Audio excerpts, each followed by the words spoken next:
Токму од овие причини е и оваа резолуција, колега Халил Снопче. Значи, поради шпекулациите кои што се шират, и вие не сте сигурен како пратеник во собранието, замислете што се случува со обичните граѓани кога упорно ги бомбардираат со погрешни информации. Многу коректно е напишано во сите точки од самата резолуција.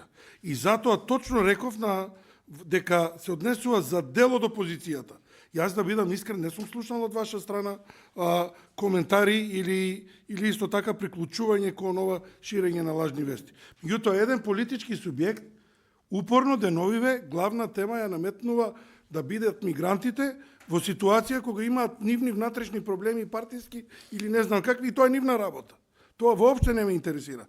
Меѓутоа, граѓаните на дневна основа реагираат и се многу сензитивни на темава. И затоа мораше да се напише една резолуција во која што точно ќе бидат ставени одредени работи. Во точка 8 се вели дека со оваа резолуција се утврдува дека се става крај на сите шпекулации, дезинформации или лажни сценарија поврзани со наводно прифаќање на мигранти или изградба на кампови и се воспоставува јасна, недвосмислена и непроменлива државна политика против нелегалната миграција. Зарем ова не е доволно за вас и за сите други да кажеме, оти тоа е единствениот начин на кој што ние можеме да реагираме како пратеници. Имало по медиуми, имало јавни настапи, кај нас има по медиуми, ако ги отворите, за една тема во зависност кој медиум ја гледа и од кој агол ја гледа одредена ситуација, добиваме такви информации.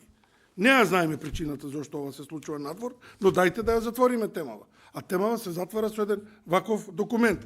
Се вели дека, во точка 2, се утврдува дека ниту било побарано, ниту дека е договорено, со тоа паѓаат сите овие шпекулации, ниту ќе биде дозволено тоа што обвинуваат дека имало скриени пораки во пресовите на одредени политички субјекти или на ВМРО-ДПМНЕ. Значи дека ниту ќе биде дозволено воспоставување мигрантски кампови, прифатни центри или трајни форми на сместување на мигранти на територијата на општините во државата, затоа што ова лудило сакаат да го симнат и во општините, почнаа да држат пресконференции и на општинско ниво.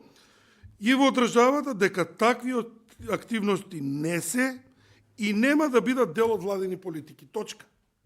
Тоа е тоа што треба да го сватиме и од оваа причина ја барам потврдата и поддршката од сите вас. А сега за името на резолуцијата, точно дека е напишано манипулациите на опозицијата, меѓутоа флуктирачка е вашата работа, власт, опозиција, така да тоа не мора да значи дека стално ќе биде така, и затоа точно реков дека се однесува на дел од опозицијата. А на пленарна седница и ќе потврдам која е таа опозиција која што бара ова. Ние мораме да донесеме резолуција, за жал таква е како што е во моментот, и да застанеме за оваа резолуција, за да ставиме крај на шпекулациите кои што се однесуваат на граѓаните, а ние ќе ги надминеме самиот наслов. Во насловот да ги пишуваме поединечно или персонално сите што се против, мислам дека ќе изгубиме многу време. Ова е форма општа за опозицијата, но повторно ќе кажам и потврдувам дека се однесува за дел од опозицијата, видливо за македонските граѓани од она што се случува или она што го прават изминативе 10 дена во државата. Благодарам.